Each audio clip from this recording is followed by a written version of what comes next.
Agora o papo é seleção brasileira, gente. O técnico Arthur Elias, recém-campeão da Copa América com o Brasil, faz um balanço após a conquista da competição de forma invicta. A gente vai ver o que disse o treinador. Campeão da Copa América em 2025, Arthur Elias analisou o desempenho da seleção ao longo da competição. Em entrevista à CBF, o treinador deu detalhes da preparação para o torneio. O trabalho, na verdade, começou antes disso, né? A gente começa com o planejamento todo para a competição. Claro que a convocação iniciou a nossa preparação com as atletas na Granja.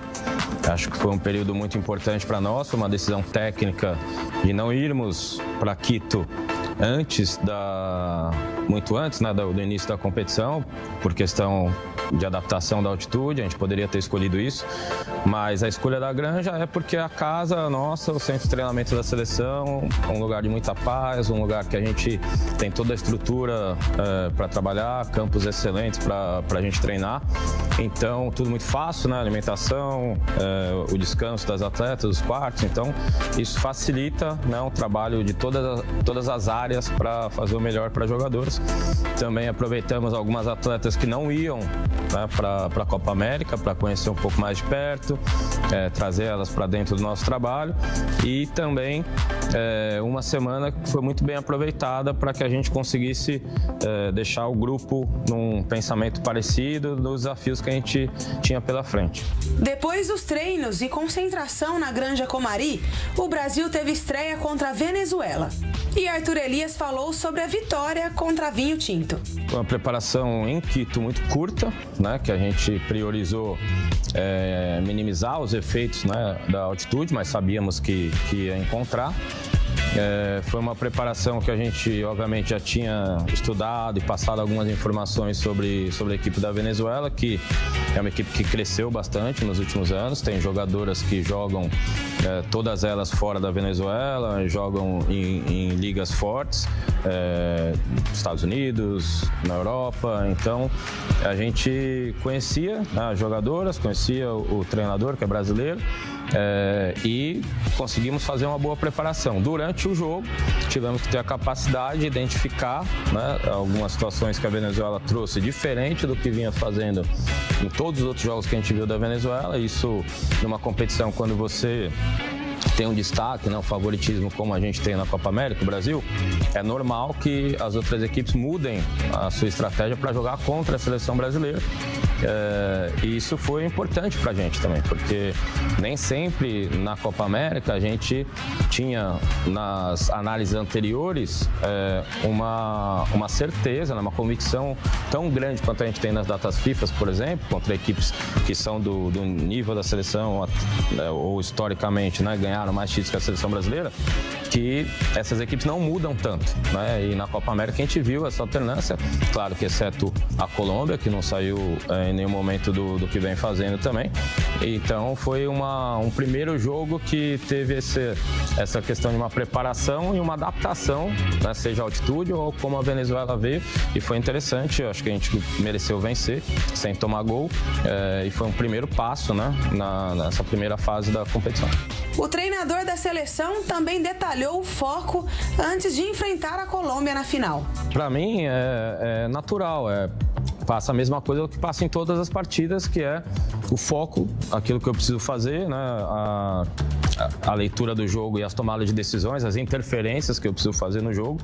É claro que para o treinador você consegue interferir mais nas substituições, também no intervalo, ou alguns momentos que o jogo pausa e você consegue falar com um pouco mais de tranquilidade e tempo, né? Ainda que pouco tempo com as atletas.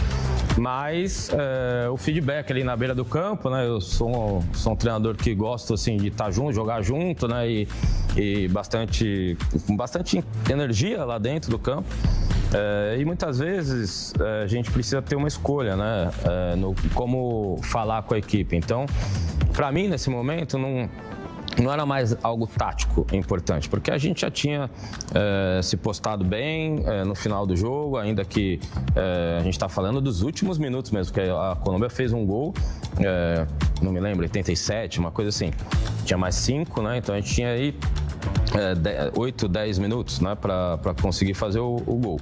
E a gente tinha que manter a equipe acreditando, né? Então, isso já é um trabalho anterior, como a gente falou, do nosso ambiente já tem essa mentalidade.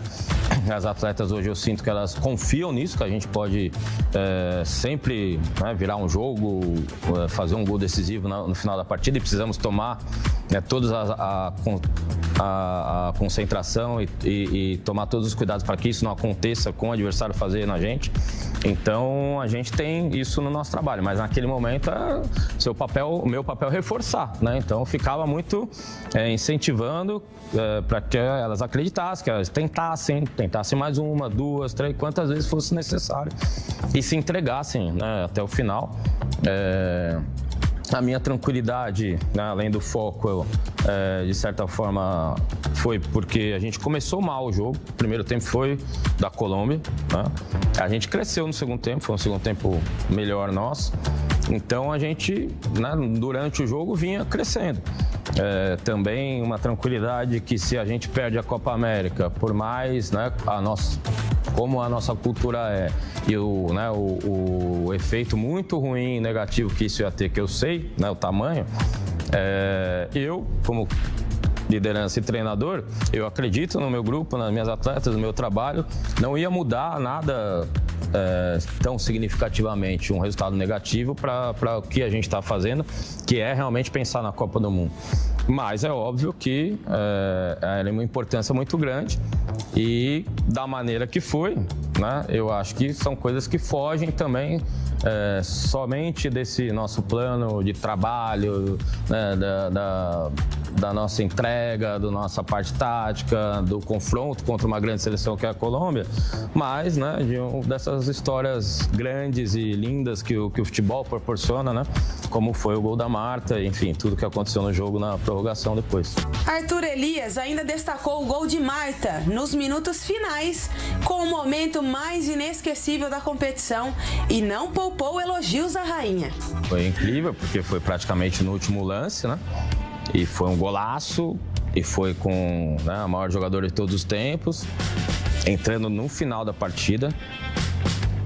Assim, é incrível o que a gente tem, né, de oportunidade de viver na seleção brasileira, né? Então, desde as atletas até eu como treinador, cada um da comissão técnica, a gente precisa olhar para o que a gente está vivendo como, né, uma motivação cada vez maior para a gente fazer a história acontecer, né? E a Marta sempre fez a história acontecer para ela, para o futebol brasileiro.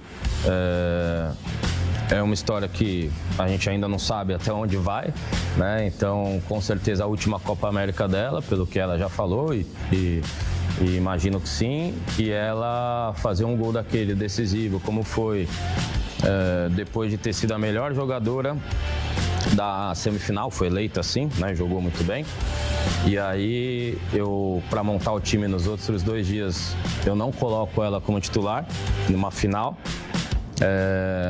Vejo que ela está, né, muito focada e sem nenhuma vaidade com isso, porque ela entende muito bem o trabalho, confia muito bem no trabalho, assim como todas as jogadoras hoje. E ela simplesmente se prepara para viver aquilo ali, viver aquele momento, seja quanto for, se fosse 90, 45, 10, 15 minutos, como poderia ser quando ela entrou, mas ela foi decisiva, né? E eu acho que isso é uma mensagem muito importante que reforça o trabalho vindo dela, né? Como ela lidou com esses 2 dias, e eu não precisei falar uma palavra, nem falei com ela, é incrível, né? Ficava preparando as jogadoras mais jovens para, vai sair jogando, vai fazer isso, né? Nessas conversas que a gente tem com atletas, né? Fora a conversa com o coletivo, essas conversas individuais, e motivando quem ia entrar, né? Já estava no plano. E claro que a Marta, a Guti, eram jogadoras que, pelo plano de jogo, a gente queria ter mais, usá-las mais durante a partida do que de início, né? Porque sabíamos que a partida provavelmente ia estar em aberto, um desgaste muito grande da competição, e a gente poderia inclusive jogar uma prorrogação, como aconteceu, né? E Enfim, então acho que deu muito certo tudo. Não acho que a gente fez a melhor competição, né, que a gente poderia fazer em termos de desempenho mesmo, mas fomos merecedores e ela mais do que todo mundo por ter feito esse gol que marcou mais uma vez, né, a história dela e da seleção brasileira.